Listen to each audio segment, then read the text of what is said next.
Nabi Idris ini keturunan Nabi Adam yang keenam.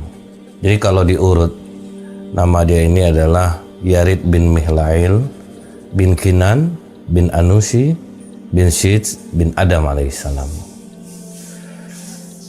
Nah, Nabi Syed inilah yang pertama kali menerima wahyu lewat malaikat Jibril, dan waktu itu usianya sudah 82 tahun. Nabi Idris mendapatkan wahyu 82 tahun. Kita bisa bayangin berapa lama Nabi Idris menahan melihat kaumnya yang sudah mulai melupakan Allah. Jadi dia diberikan Allah beberapa kelebihan sebelum dia diberikan mukjizat kerasulan. Nabi Idris ini dia dibuat oleh Allah seorang yang pandai, yang pertama kali menulis, yang pertama kali membuat baju. Dulunya orang membuat dari kulit binatang, sekarang semenjak Nabi Idris sudah dibuat dengan menggunakan kain. Nah, dengan kelebihan-kelebihan sebelum ini kan sudah cukup sebetulnya membuat orang percaya dengan Nabi Idris. Tetapi ternyata bukan hal yang mudah. Umur 82 tahun diangkat menjadi Rasul, kemudian diberikan juga mukjizat pengetahuan merawat kuda, ilmu perbintangan, kemudian ilmu berhitung yang sekarang kita kenal dengan matematika ini. Tapi tetap orang tidak mau mengikut dengan apa yang disampaikan oleh Nabi Idris alaihissalam. Sebetulnya nama Nabi Idris ini adalah Hanuk. Tapi kenapa dia dinamakan Idris? Idris dari kata darasa, belajar. Dia orang yang sangat tekun untuk belajar. Jauh lagi dari masa-masa dahulu, dari Nabi Adam, Nabi Idris ternyata kunci orang untuk tabah dalam menghadapi hidup, sabar, dia mesti banyak belajar. Nabi Idris ini dicintai oleh kalangan malaikat, terutama malaikat Israel. Ya, gimana nggak cinta ya? Dia ini orang yang komplit, cerdas. Kemudian pada masanya dia juga membangun kota, sampai 188 kota yang dibangun oleh Nabi Idris. Jadi modern dia. Namun ibadah tetap khusyuk, tetap taat kepada Allah. Ini yang mesti kita upayakan. Sesibuk apapun kita, bisa nggak kita juga fokus kalau kita sholat tepat waktunya, tidak menunda-nundanya. Bisa laki-laki melakukannya secara berjamaah. Ini baru dicintai oleh malaikat. Cuma kadang kita berat ke dunia, lupa akhirat. Terlalu berat betul ke akhirat, lupa pula kepada dunia ya. Dia kombinasi ini harus seimbang. Malaikat yang mencintai Nabi Idris ini salah satunya adalah malaikat Israel. Nabi Idris dengan malaikat Israel ini bersahabatnya sudah sangat lama. Sampai waktu malaikat Israel turun ke bumi karena merasakan rindu, jadi Nabi Idris heran. Sahabatnya ini datang tentu tidak wujud aslinya. Begitu datang dalam bentuk sosok pria, kemudian banyak juga datang membawa buah-buahan. Nabi Idris tidak dapat membaca siapa ini tamunya. Setiap kali Nabi Idris menawarkan makanan, malaikat Israel tentu menolak karena malaikat tidak makan, tidak minum. Ketika berjalan bersama malaikat Israel, mulai curiga Nabi Idris sudah 4 hari.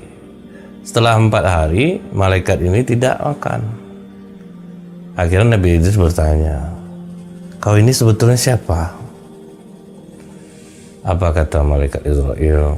"Aku ini Israel Idris. Kau datang Apa untuk mencabut nyawaku? Tidak, Idris. Aku hanya ingin berkunjung denganmu. Aku tidak untuk mencabut nyawamu. Terus 4 hari ini, apakah kau tidak mencabut nyawa orang? Banyak nyawa yang ku cabut, Idris. Makhluk-makhluk itu bagai hidangan di hadapanku. Jadi aku ambil mereka bagikan seorang yang menyuap makanan. Jadi tetap seperti biasa. Tidak mencabut nyawa, tetap Idris. Terfikir oleh Nabi Idris yang cerdas ini. Israel, coba mohonkan kepada Allah.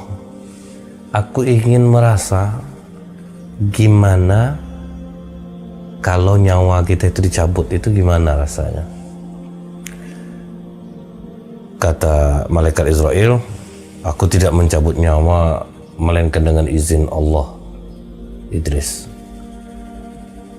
Jadi orang mati itu udah berdasarkan izin Allah baru dia dimatikan, dicabut nyawa. Terus gimana orang yang bunuh diri? Orang yang bunuh diri mendahului takdirnya. Nah, itu yang membuat Allah marah sama dia. Akhirnya Allah mengizinkan kepada malaikat maut. Cabutlah nyawa Idris. Cabut oleh malaikat Israel. Setelah dicabut, malaikat Israel sedih melihat sahabatnya sudah mati. Kemudian Allah izinkan untuk mengembalikan. Nah, waktu mengembalikan itu ngamuk Nabi Idris. Kau kita berkawan berdua. Oh, cabut nyawaku sekeras itu. Kata malaikat Israel, belum pernah aku mencabut selembut yang kulakukan kepadamu, Idris.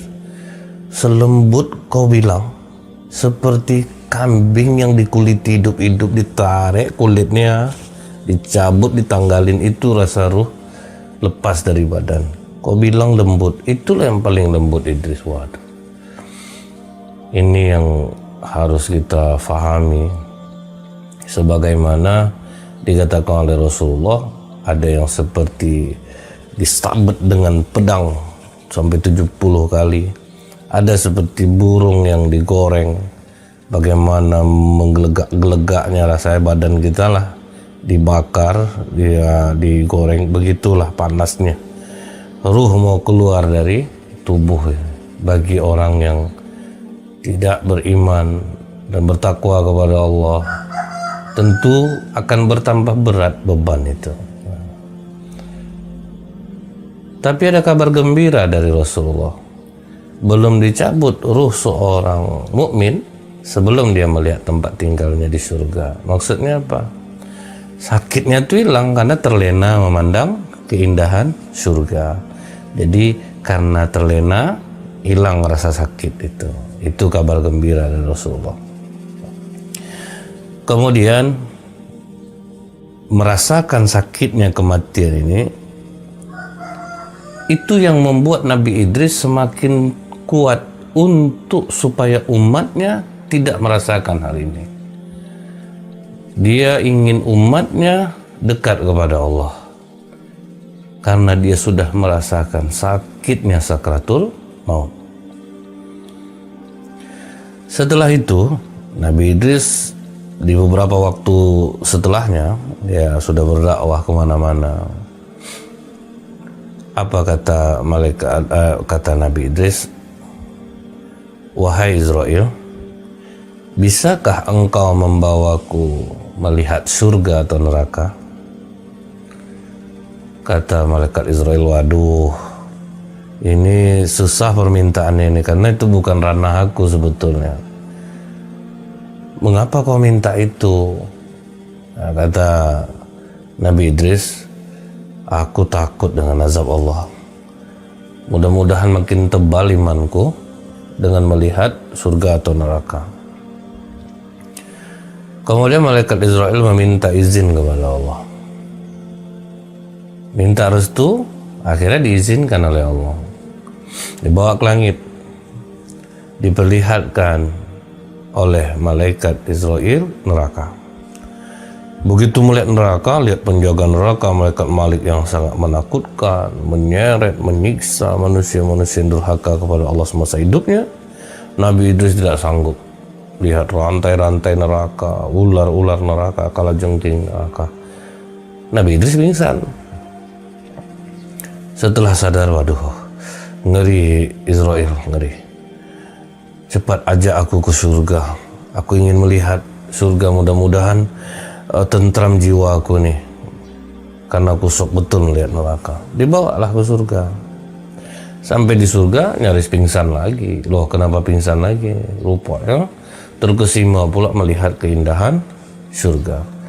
Apa keindahan surga itu tidak pernah dilihat mata, tidak pernah didengar oleh telinga, dan tidak pernah terangan-angan. Saking indahnya itu udah di luar ekspektasi kita lah. Gimana keindahan surga. Lihat sungai-sungainya bening seperti kaca.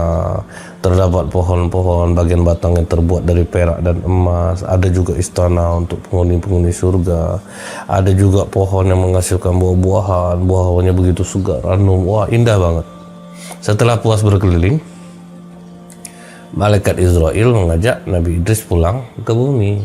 Nah, kalau kita lihat dalam kitab Qisasul Anbiya, kan kita sering mendengar cerita tuh, malaikat Idris tidak mau lagi keluar dari surga. Sebenarnya Nabi Idris memang ditakdirkan meninggal di langit yang keempat. Jadi memang sudah di langit dicabut nyawanya. Nah, itu makanya ada yang mengatakan begitu dia dari surga, dia nggak mau keluar lagi, ditinggalinnya sendalnya. Malaikat Israel ketakutan, kata Allah tidak. Dia memang sudah ada di sini. Dia sudah merasakan kematian, dia sudah melihat neraka, dan memang tempatnya adalah di surga. Sehingga malaikat maut pun tentram karena takut dimarahin Allah. Nabi Idris tidak mau pulang. Nah, setelah itu ditakdirkanlah dicabut nyawanya di langit yang keempat. Ketika Rasulullah Isra, ketemu Nabi Idris itu di langit yang keempat.